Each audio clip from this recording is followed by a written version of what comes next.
नवोदय विद्यालय समिति द्वारा कक्षा 6 हिंदी व पाठ्यक्रम के अंतर्गत बहुत सारी जो समस्याएं हैं प्रत्येक पाठ में छात्र छात्राओं के समक्ष और शिक्षक शिक्षिकाओं के समक्ष उन चुनौतियों के संदर्भ में और उनसे संबंधित समाधान हेतु ये कार्यक्रम निर्धारित किया गया है। उस पर मैं अब चर्चा करने जा रहा हूँ। आज का ये विषय है घर पाठ के अंतर्गत जो हमारी चुनौतियां हैं, वो सबसे पहली चुनौती है कि छात्र छात्राओं द्वारा वर्णों को अलग अलग उच्चारण करने, उनको भी उनके मध्य में होने वाली भ्रम की स्थिति को समझने और उन वर्णों को पहचानने में जो छात्र छात्राओं को दिक्कत होती है वो एक चुनौती के रूप में है। दूसरा है मात्राओं के प्रयोग में भी कभी कभी भ्रम की स्थिति होती है, जैसे ऊ और बड़े ऊ की मात्रा लगाने पर भ्रम की स्थिति का होना स्वाभाविक है। इसके साथ साथ ऊ और ऊ की मात्राओं के लगाने के मात्राओं के लगाने के बाद भी उनके सटीक उच्चारण में अशुद्धता का होना, इनके अतिरिक्त भी कई वर्णों के उच्चारण में दोष होना, घा और धा के उच्चारण में दोष होना और साथ साथ ऊ और बड़े ऊ की मात्राओं के साथ शब्दों के शुद्ध रूप में लेखन करना भी एक दिक्कत है, एक समस्या है। मैं आगे बढ़ते हुए बताना चाहता हूँ कि घर अध्याय में छात्रों द्वारा जो बहुत सारी ऐसी समस्याएं हैं और संदेह हैं जिनको उन्होंने उठाया है, जिनके संदर्भ से उनको यहाँ स्पष्ट कर रहा हूँ कि छात्र छात्राओं को मात्राओं का शुद्ध और सटीक लेखन करते समय दिक्कत आती है। यानी कई बार ऐसा होता है, चूँकि हिंदी व पाठ्यक्रम के बच्चे हैं और उन बच्चों को जो है वो हिंदी का शुद्ध उच्चारण, लेखन, वाचन ये काफ़ी दिक्कतपूर्ण है। छात्र छात्राओं द्वारा चित्रों को देखकर वर्णों और शब्दों को पहचानने के समय भी दिक्कत आती है। छात्र छात्राओं को स्वर और व्यंजन का सटीक उच्चारण करने में भी दिक्कत महसूस होती है।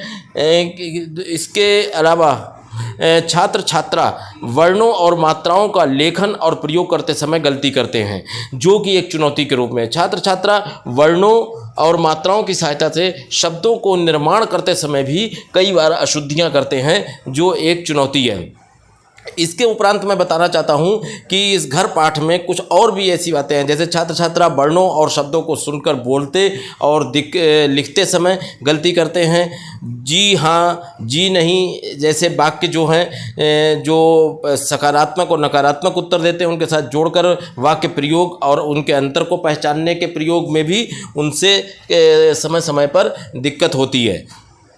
इसके अलावा शंकाओं के जो बच्चों की समस्याएं हैं, उनके समाधान की ओर मैं बढ़ते हुए बात करता हूं, तो सर्वप्रथम छात्र छात्राओं को कुछ चित्र दिखलाया जाए। जैसा कि मैंने पूर्व के पाठों में भी ये स्पष्ट किया है कि बच्चों को चित्र दिखलाए शिक्षक, चित्रों के साथ उनका नाम पूछा जाए। नाम का जब वो उच्चारण करेंगे तो मात्रा का उच्चारण भी होगा, मात्रा का उच्चारण होगा तो उसके बाद में शुद्धता का भी प्रयोग कामयाब हो सकता है और उनके शुद्ध लेखन पर भी बल दिया जा सकता है। मात्राओं के बच्चों को उन शब्दों को लिखने हेतु कहा जाए, बच्चों से उनमें प्रयुक्त मात्राओं का अलग अलग उच्चारण करने के लिए भी कहा जाए। इसके बाद में आगे बढ़ते हुए मैं आपको बताना चाहता हूं कि साथ ही बिना मात्रा वाले शब्दों को भी बोलने और लिखने हेतु कहा जाए। उच्चारण करवाते समय ऊ, बड़ा ऊ, छोटी, बड़ी, आ और बड़ा आ, इन सभी का अलग अलग विवेचन उदाहरण देकर कराया जाए। जैसे ऊन, इसमें बड़े ऊ की मात्रा है, महीना, इसमें बड़ी ई की मात्रा है, जून में फिर बड़े ऊ की मात्रा है, बच्चों को बताया जाए, उनके चिन्ह बताए जाएँ, तस्वीर में बड़ी की मात्रा है, दूसरा आदि शब्द। इसी तरह से ऊ से संबंधित उदाहरण भी दिए जाएँ, जैसे पुकार है, दुकान है, मुन्ना है, उल्लू आदि। ठीक है। इसके बाद में ये मात्रा संबंधी विभेद जो आपने जाना, इसी क्रम में मैं आगे बताते हुए बताना चाहता हूँ आपको कि ई, बड़ी, आ, ओ, औ आदि मात्राओं के भी उदाहरण दें। इसी तरह सभी मात्राओं, विशेष रूप से ऊ, बड़ा ऊ की मात्राओं का ज्ञान कराने की दृष्टि से दोनों ही मात्राओं के शब्दों को मिलाकर ढेर सारे शब्दों को लिखवाएं, जिससे कि और अध्यापक स्वयं लिख करके दिखाए, ब्लैक बोर्ड पर, श्याम पट पर लिख कर दिखाए और बच्चे उसका अनुकरण करें। शुद्धता और शुद्धता पे पहले एकदम न जाएं, बच्चा अशुद्ध ही लिखेगा लेकिन उसका विवेचन करके उसको समझाएं, लिखवाएं, अलग अलग करवाएं।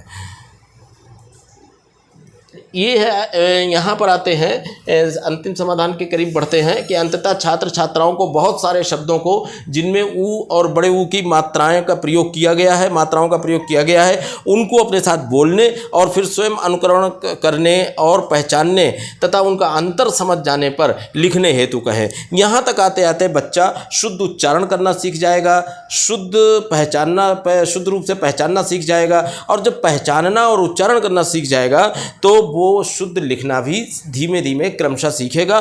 चुनौतियां हमारी समाप्त होंगी और हमको एक अच्छा समाधान मिल सकेगा। इस प्रकार पाठ में आई जो मात्रा संबंधी चुनौतियां हैं उनका सहजता से समाधान किया जा सकेगा